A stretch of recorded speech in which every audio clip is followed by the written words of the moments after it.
to the Dancing Bear Enlightenment Academy Holistic Transformation Podcast. Today we have a wonderful guest, Carol Metz Murray. For more than 2 decades, Carol has mentored and coached dedicated entrepreneurs and executives to achieve 5- and 6-figure incomes. She is an author, motivational speaker, coach, consultant, and mentor. She is a People Possibility Strategist who guides you to align your values and shift your mindset to create balance in work and play. Today, she will talk to us about Magnify and Monetize, 3 steps to unleash the life you love. That sounds great. Welcome, Carol. Well, hi, Dr. Beverly. I'm so happy to be here with you. We're happy to have you. So tell us your transformational story, how you got started, why you do what you do. Why is this your passion? Well, a great question to start off with. And my transitional story, the pivot point was back in, 1994. And it was at that particular time on a particular day, a Friday afternoon, as I drove to my last class when I was working on my master's of public administration. I was living in the Yukon and I needed to travel to Whitehorse to meet the professors who were coming in from the University of Southeast Alaska from Juneau. Anyway, on that particular day, as I traveled, and it was a 500-kilometer trip one way, is about 300 kilometers into the trip, I come out of a daze. Describe it as being consciously unconscious. I didn't know who I was. I didn't know where I was. And I was panicked and freaked out, to say the least. And, I had a steering wheel in my hands and I was on a car, driving a car down a mountainous highway, which is a little scary when you stop and think about it. But I finally calmed myself down and I got to Whitehorse and I called my doctor.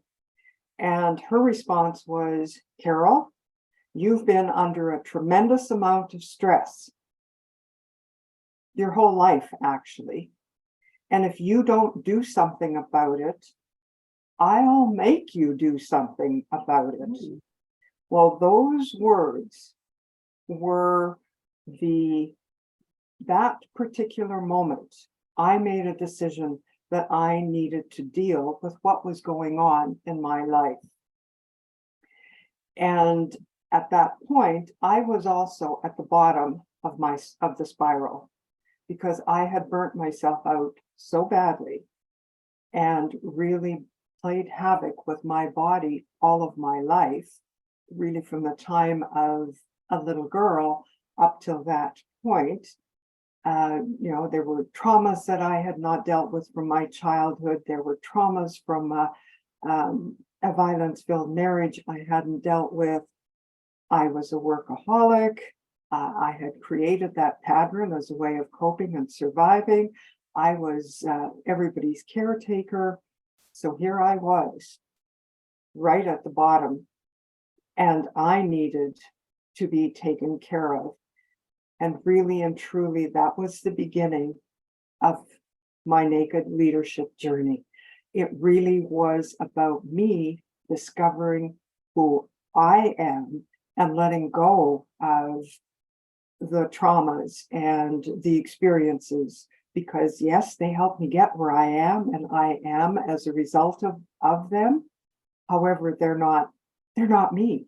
Mm-hmm. And so it's been that journey of finding and unleashing the authentic me, the vulnerable me, and my heart-centered me, of really opening up my heart and allowing courage to flow around my heart, taking fear and sending it for a very, very long time out to the back of the bus. And it's been now, that wonderful journey of coming up the spiral is here I am, and I'm very passionate about helping those individuals, especially professional women and executives who are finding themselves kind of stalled in their lives and their business and not understanding why they may be missing connection and engagement. I really get passionate about helping them to step forward and discover who they are. Really, truly. I mean, that's what we're all about. That's why we're here. That's why, is to be connected. We're those humans having, spiritual experiences, or we're spiritual beings having human experiences. And you know what? It can be, and it is a lot of fun. So that's who I am, and I continue on my journey because, quite frankly, that journey continues until I make that decision to have my last breath. So why not just be here in service to those that are in need of that service? Mm-hmm. And there's a lot of people in need of it. Yeah. So I'm learning. Yes. Yeah. Yes. And I'm it's happy to serve. Yeah, it's ongoing for most of us. Well, absolutely, absolutely. And I discover when I'm not paying attention to it, I bring some silly things into my life. So really and truly, it's be aware. Just Mhm. be aware of what is happening. And when you're feeling, there's a feeling inside of you that says, hey, something's missing, or it's, how come I'm not feeling engaged, or how come, I've got a boss who just isn't hearing me, and maybe they're not. Then the question is, what can you do? How can you shift to perhaps get them to hear you? Because it's only you that you can shift and change. Yeah. And the more you shift and change, the more others will shift and change around you. Yeah. Yeah. It's not about others. It's about what's in you. And Yes. that's our big lesson to, whenever I should make it personal, whenever I'm triggered or I feel like something's wrong, I have to go within and figure out, okay, what's going on here? What's going on with you? Yes. Not again. Yes. Yes, again. Well, I thought I peeled the onion. I thought I peeled it to the core. No, you missed a few spots. So away you go. Have a look at them. Do some more peeling. I think sometimes too, it happens when we're tired or a little bit stressed, and then we're not paying as much attention as we should. And then we get caught. It could very well be. Could very well be. I mean, in my circumstance, when as I came back up the spiral, there were times when I stopped and said, well, the universe has done a tremendous amount of knocking. I certainly wasn't listening. So, my burnout was, okay, Carol, if this is what it's going to take to stop you, I'll stop you. Yeah. And stop me it did. So you said that you have 3 steps to unleash the life you love. What are those 3 steps? Talk about those. I do, and have 3 steps. And the very first step that helps you to magnify who you are and to begin putting you on the track to manifesting what it is that you are desiring is to learn to put yourself first in your life. And I continue to be amazed. I mean, I had to discover that, but I continue to be amazed at people who are absolutely dumbfounded when I say that, Dr. Beverly. Recently I was talking with someone about their dreams and desires. And I listened to them talk about their story, tell their stories, and I watched them go this way and I watched them go that way. And even the words that they were using, they were putting themselves at the back of the bus. It was fascinating to watch because They said, well, I do this and this and this, and I do it very well. But then over here, and so finally, when they silenced themselves, my question to them was, so what is it about you that you value? And what is it about you that you don't value? Because you were first in this equation. And the look of, they were just dumbstruck of, what do you mean I'm first? Yeah. Well, first and foremost is you need to fill yourself up. You need to love yourself first and foremost before you can actually step out and serve. I mean, you can step out and serve, but you will be serving from an empty place, or you will be allowing yourself to be empty. So in essence, it is all about putting yourself first. The self-love, the self-acceptance, the self-worth, all of that. And even something like self-care. And it can be a variety of different ways in which you select to do that.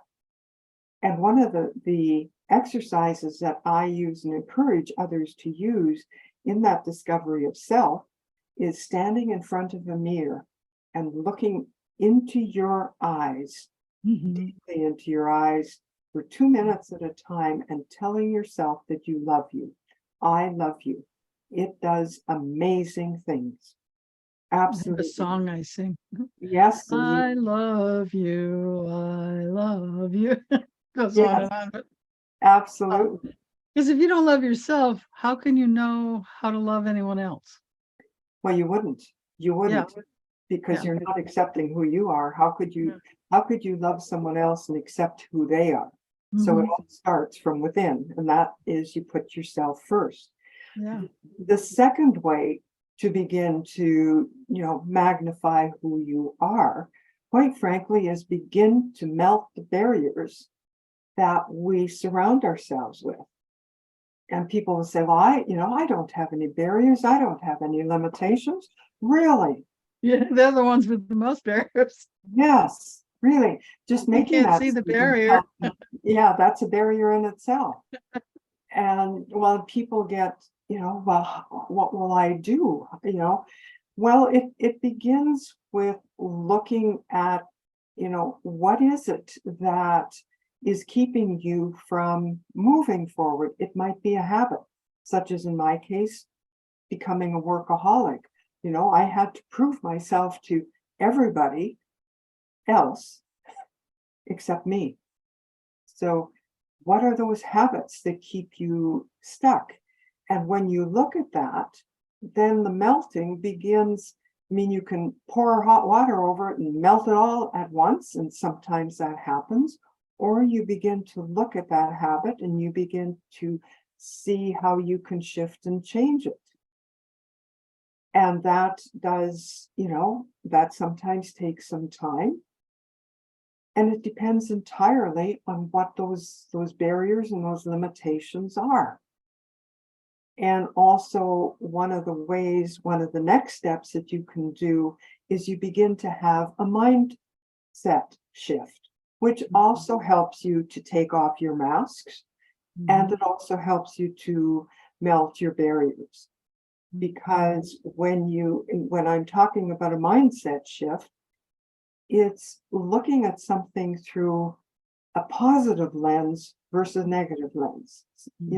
For example, how many people in the world say, well, I'm not enough, or I'm not good enough, or, well, I'm not perfect, or I am, everything has to be perfect for me.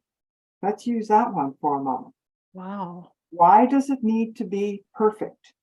There's no such thing. That's right. There is no such thing. And it's amazing when, with the clients that I work with, when I say to them, you are imperfectly perfect.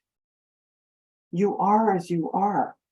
That is all about acceptance. And it's amazing to watch people, they shift when they realize that being perfect, you can go also, it's also a limitation because, well, I can't do anything unless it's all perfect. Well, what is perfect?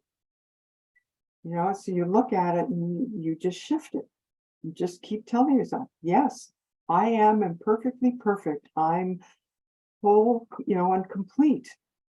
And quite frankly, when it comes to perfection, as I have had to learn, it's not about perfection, it's about completion. Complete it. Just So do it yeah, just and get learn it from up. it. Make it What up. didn't work, do it different next time. That's right. That's Make what I do. a decision. And that is another point in the Magnify and Monetize is learn to make decisions now. Make it and move forward. Regardless whether it's the perfect decision, you can always modify as you're moving forward. Have the courage to make the decision. Where are we in the 3 steps? Step 1 was love yourself. Love yourself. And then the other one was shift your, melt your barriers. And Melt your barriers. is make a decision. Make a decision. Okay. Make a decision. Yes. I brought other things in there as I was talking and got Yeah, excited. I'm going, wait a minute. What the 3? We should recap. Yes, I noticed your eyes going up and down. Oh, Carol, you've gotten excited and you're just wanting to just. I just want to make sure we did 3 Yes. and what they were, and those are good. Yeah, I have a friend who is a doctor, by the way. She's a naturopathic doctor. She sat next to me in medical school. And she was going through some challenges. And I asked her one day, I said, well, what makes you happy? And she said, I don't know. Imagine. I was like, what? She's a brilliant person. She's absolutely brilliant. And I said, well, I think it's time for you to find out. That's right. That's right. You don't know what makes you happy, you'll never be happy, Well, and isn't it amazing too, when you flick the switch on the inside, happiness does come from Mhm. the inside. It is, and it's an attitude. Shift your attitude Mhm. to be happy, and then look externally as to what feeds that shift. That's what I had to do recently when we were talking earlier, and I told you I had to do some soul searching and some thinking, because one of the things I ask is what gets you out of bed in the morning? And I realized what I was doing before, I no longer cared if I got up. Now something's missing, and that's when I had to meditate and go within, and I realized I have to restart my practice, because that's what gets me out of bed in the morning, is helping patients get healthy. And I said, well, I don't know how to do it. And then the information on how to do it just came through. When you're on the right path, it just doors open, stuff happens. Well, absolutely. And, what I heard from you as you were talking just now is, in essence, that was your soul connection. Stop, it's just kind of putting a bit of a halt and saying, okay, Dr. Beverly, you need to rethink this. Mm-hmm. And in essence, there it was. And Mm-hmm. you are all about serving others and, serving humanity and helping others to move forward. So, I acknowledge you for that, for stopping and saying, why am I not jumping out of bed in the morning like I once did? What's going on? So, in essence, great noticing. So there is also a really great example, one of making a decision right now, and 2, also recognizing that perhaps there was a bit of a barrier, a glass barrier was starting to build up. So, and you took it down. So yay, great example. Good example of your 3 steps. Yes, absolutely. Yeah. And they're not challenging steps. It's a matter of actually just having the courage to make a decision to move forward. Do you know about human design? Yes. Yes. Okay. So I'm a a splenic projector. So we're able to make when we feel something, we make a decision. But there's also emotionals. Now you can be an emotional generator, you can be an emotional projector. They're the ones that have trouble making decisions. I have a friend that's an emotional projector, and it can sometimes take her years to make a decision, or months or days or weeks. She cannot make a quick decision. So I suspect that just make a decision. The people that have trouble with that part of it are the emotional people in human design. Mm-hmm. They just need more time to decide. But the only thing I can say to people like that is make a decision and do it. And if it doesn't work, look at what didn't work and fix it. I mean, I learned how to do summits by doing a summit. I've been doing them now for 3 years. I learned how to do podcasts by just Doing it. I just got Zoom and I got a friend and I said, I'm going to interview you. Okay. It was terrible. My first podcast was absolutely horrible. Now I do live podcasts. I do all kinds of stuff, but it was just learning. And like you said, don't worry about perfection. I just kept looking at what are you doing that isn't working? Okay. And ask other people. We did this together. How would you rank me? What did you do different? What could I do different? Get feedback from people, and learn from it. Yeah. Well, absolutely. Absolutely. And, for individuals who are, emotional, emotional projectors? Well, they can be emotional generators. Or Yeah, yeah. they can. The different signs can either be emotional or splenic. Mhm. So as you said, is like make a small decision. It doesn't need to be this humongous decision. Okay. Make a tiny decision. Mhm. It might be, golly gee, this is what I'm going to have for dinner tonight. And so it's making those decisions step by step, Yeah. rather than making one great big decision. And as you said, you just go and do it. Sometimes you just go and do it and you learn. Mhm. Generally, that's how we all learn, is do it, and you will learn, and you will improve, and you will continue to move forward. I think too, when I look back at, we all have our stories. When I look back at how I used to be a long, long time ago, another thing that some of us overachievers forget to do sometimes is ask for help. Yes. It And doesn't have to be perfect. Get help. Ask someone to help you. of that three-letter word called ask. Absolutely. Yes. Absolutely. And no, it's just ask, reach out, because there's always someone to help. And it wasn't intended that kind of the human be off by themselves. We're all connected. We are all connected. So it is all about asking. And yeah, may I share a story with you where I asked one day? And this is, I was on a consulting project, and I had completed the report, and I was having a meeting with 4 individuals who all happened to be males. And I had prepared the report, I had read it over, I don't know how many different times. I'd used spell check, all of it. Get to the meeting, we're talking about the project and talking about the report. And I knew there was an elephant sitting in the room, because it was I could just feel the elephant.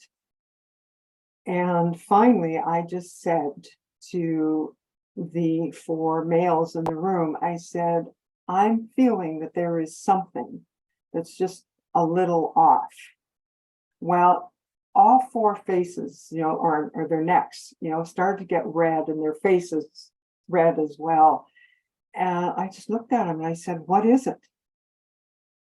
And one of them says, well, go to this page and read the first sentence in the second line.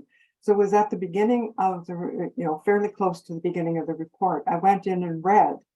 Well, I looked up at them and I said, okay, that's the first time that I've seen that word like that. And they looked at me and I said, I apologize.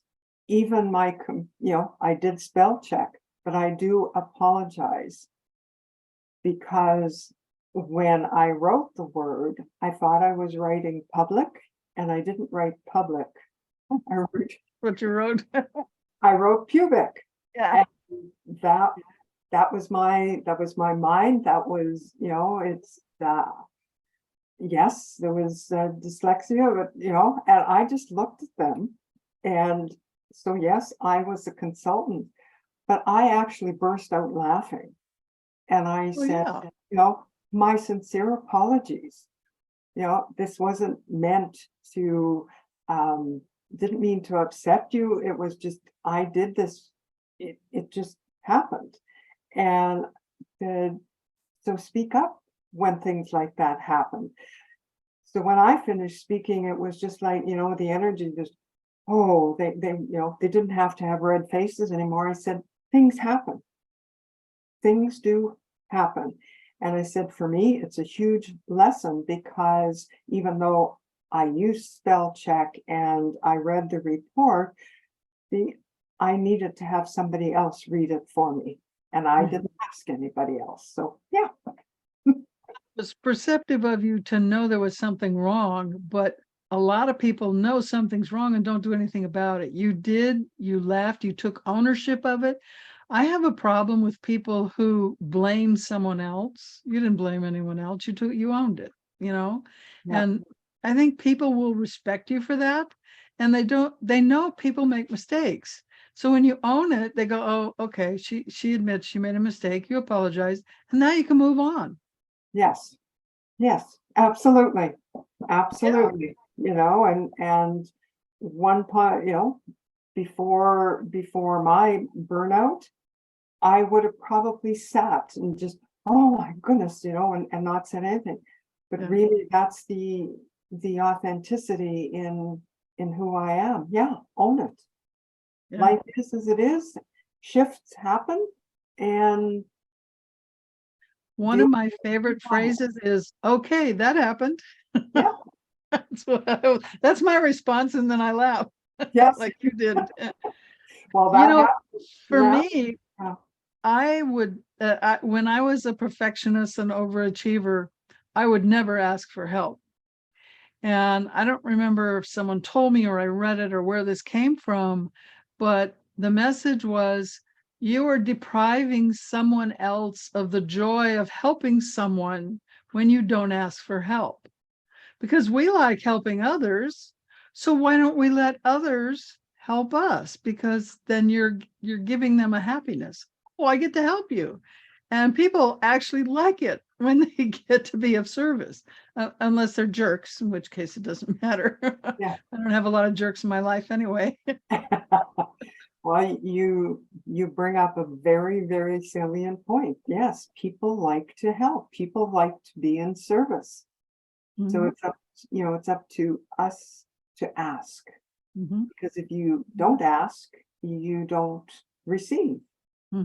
And there is, that law of reciprocity is you give to receive. If you give and give and give, well, you drain your own bucket. It's the same thing as if you give and give all the time, then you're not, I don't give to receive. Pardon me? I don't give to receive. No. I consider a lot of times when I'm giving, it's like that phrase, pay it forward. Because a lot of people who have helped me, I can never repay them, but I can help someone else in the same way. And that's how I pay them back. Yes. And so when I said the law of reciprocity, so you may give here to this person and you're not expecting anything to come from being a giver there, but something else may occur in your life where you've received something. So it is, it's the circle goes round. There is reciprocity, but I don't be of service to get. No, I don't be in service to get reciprocity. It just is that It's you're, called karma. yeah, you're giving out to someone, you're serving someone, universally, something will come back somewhere. Yes. Yep. Yeah, Mhm. it does. And it creates what I call magic in your life. It's like, wow, I didn't expect that. Whoa, thank you. Yes, You know? absolutely. Yeah. Absolutely. It's magical. It's what makes the world go round. So how do people work with you? What can they expect? When people work with me, Yeah. well, they can expect to, uh, in, no, that's a really good question, and I answer it in a variety of different ways. So when people work with me, they can expect that I am there for them as a radical listener and really and truly focused in on who they are in those moments that I am with them. And I do that also through radically holding space for them. And then as they begin to really open up and I hear what it is that they are, the problem that they might be dealing with or that they're confused about, then I begin to ask questions. But also, as I mentioned earlier, I also tap into the other person's energy. And that also lets me know, just in working with someone, do I step forward quickly or do I take a little bit of time and help them to unwind and find the solution, which quite frankly is already there with them. And sometimes what I will do is I will also bring in just some little exercises that I have which is all about them letting go, helping someone let go of a situation. Sometimes it's doing energy work. And sometimes, quite frankly, I will bring in DIBO. And DIBO is actually a little dance move.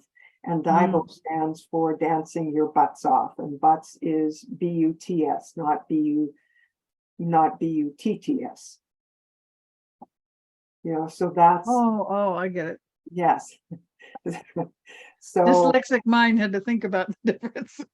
yes. And then what I will also do when I work with someone is generally there is homework, and that's part and parcel of helping someone to be responsible for who they are. And as they're taking those steps to be responsible, I hold them accountable in love and grace. So that's how people can work with me. And that is one-on-one. That could very well be that just would also be in a team environment as well, because it's all about really truly hearing what is being said and what's not being said. So that's where radical listening comes in. Cool. Nice. So you have a gift for everyone. It's 3 keys to unlock courage. Tell us about your gift.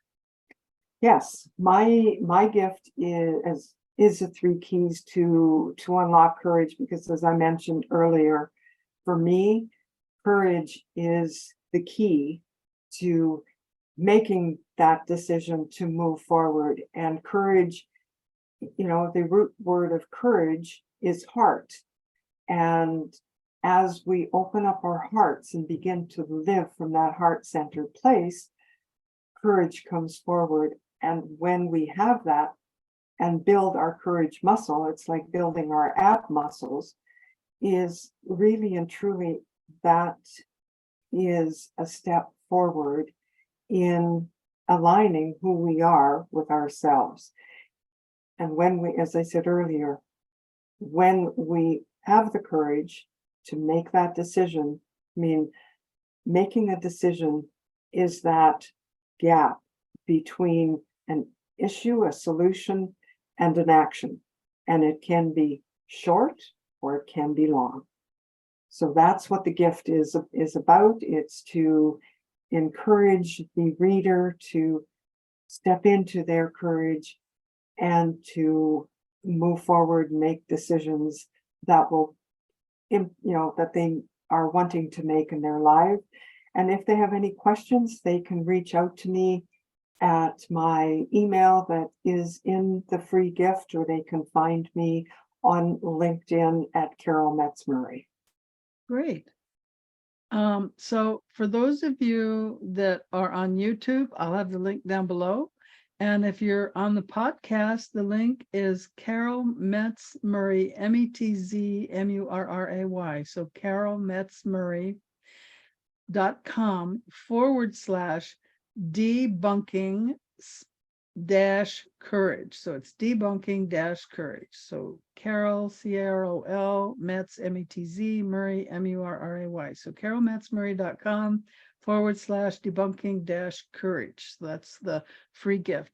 So Carol, do you have any closing words for everybody? Yes, I do. And thank you again for having me on your podcast, Dr. Beverly. I really encourage each and every one who is listening now and who is going to watch YouTube, really and truly, there is no better time to really claim who you are. It is time to stand up, step up, show up, and speak up. Really, truly step into who you are. Your world will change like you've never known it before as you align who you are with your values, maybe even discover your values, but really, truly step into who you are, because the world is waiting for you now. Yes, it is. Good advice. Well, Carol, thank you so much for being our guest today. And everyone, remember to be the light you want to see in the world.